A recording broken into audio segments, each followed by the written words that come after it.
can't WFH without a doctor's note. Roger that. Let me start by saying I'm not from the U.S. but Europe. My company policy regarding working from home and office days is the following. I'm not flexible. We have to set office days and 3 set WFH days.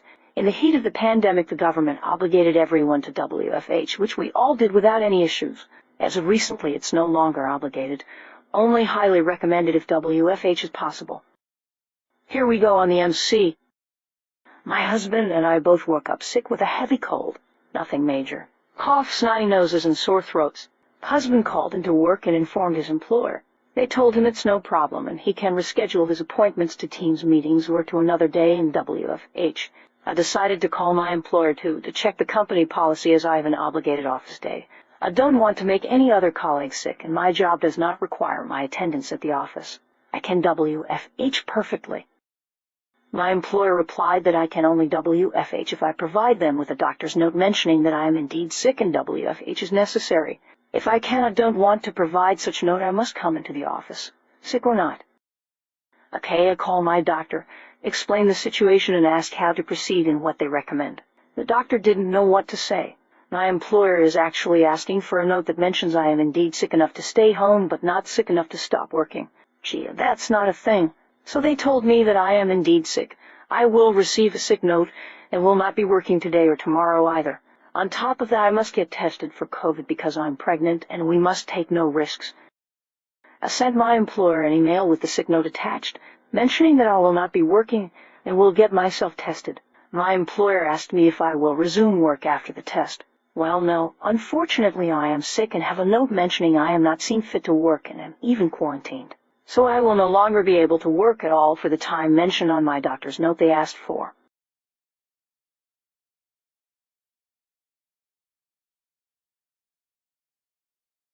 You should have counted before you left. My dad was a tire builder and union organizer in Detroit. At our local bank, there was always a sort of conscious condescension by the tellers for blue-collar workers. My dad was in weekly to deposit his check and take cash for the week. He finished one visit and turned away and walked a few steps, then turned back to tell her he got the wrong amount of cash. Before he could say a word, she snootily said, "You should have counted before you left my window. I can't do anything for you now." He smiled and nodded and walked out with his extra $50. That was a good week for us. As a reference, gas was 19 cents a gallon at the time. The next week he went to a different teller and waved casually in response at the former teller's frantic motions to see her.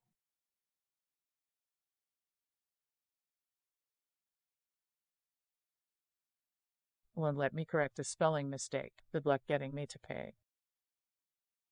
Reading another malicious compliance about phone companies reminded me of this. This was a good many years ago now. My husband's phone bill had a spelling mistake. Never really paid any attention to it. Never really caused any issues. Until it did, of course. The mistake was simple. Think Rod William instead of Rod Williams, type simple.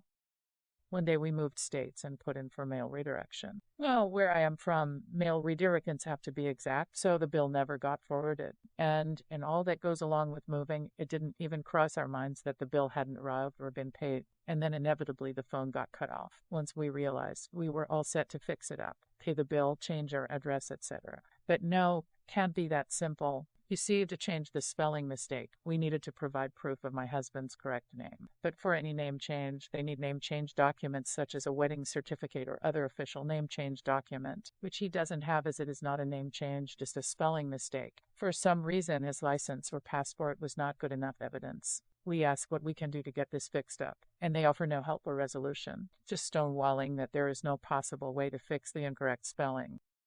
Okay, cool. At this point, we were cranky. Not going to help us with what should be a simple fix. We won't pay the bill, we told them. They respond with details of the contract and our obligations, debt collectors, etc. We simply replied, "But who are you going to go after?" They replied, "You, of course." My husband, looking comically confused, said, "But my name is not Rod William, and I am not going to pay his bill. Good luck finding him. If you happen to send me my own bill, though, I would be happy to pay that." Shocked face and a look, spelling mistake gets corrected immediately.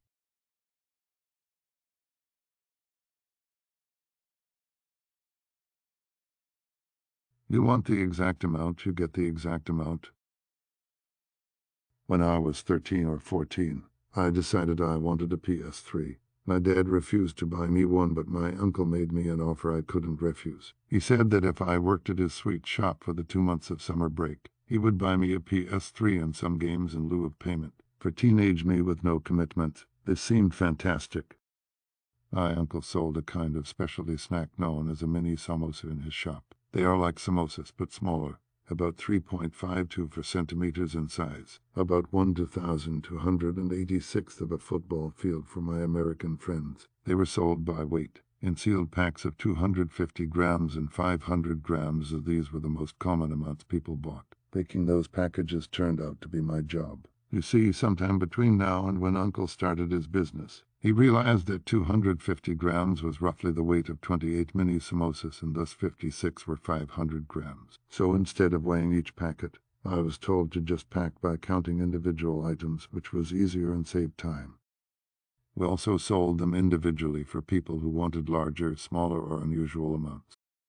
This was also around the time when our government started airing customer awareness PSAs, Jago Grahak, Jago for my fellow Indians, basically just telling customers to beware of fraudulent business people.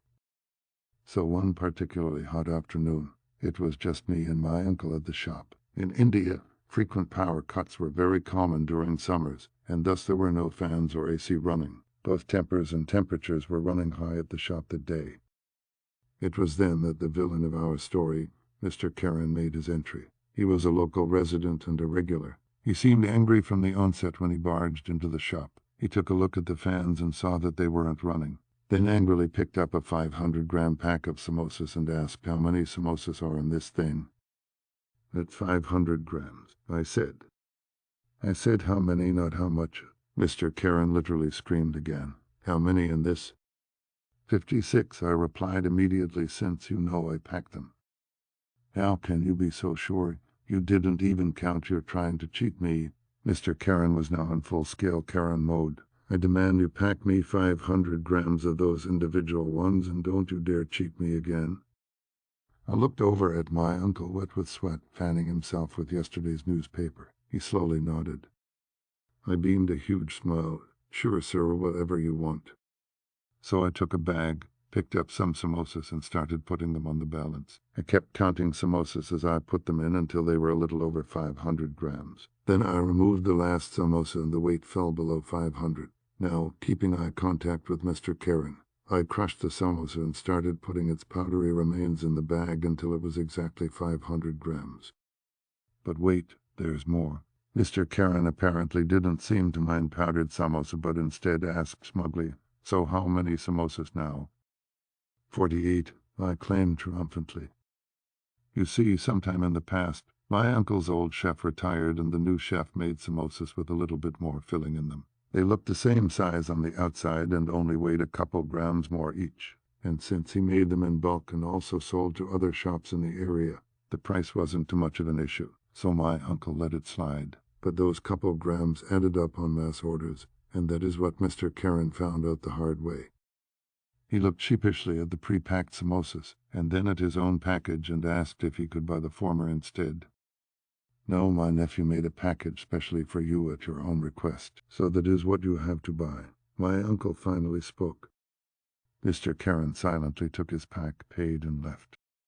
He was a lot more respectful during his subsequent visits.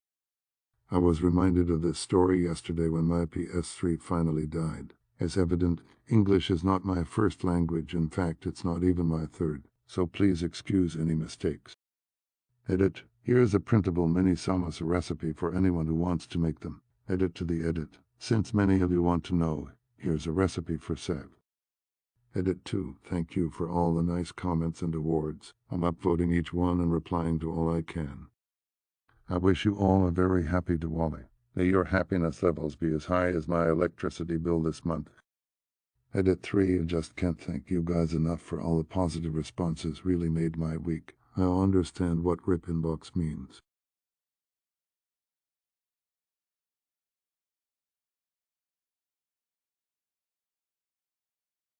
Check out my other wonderful videos.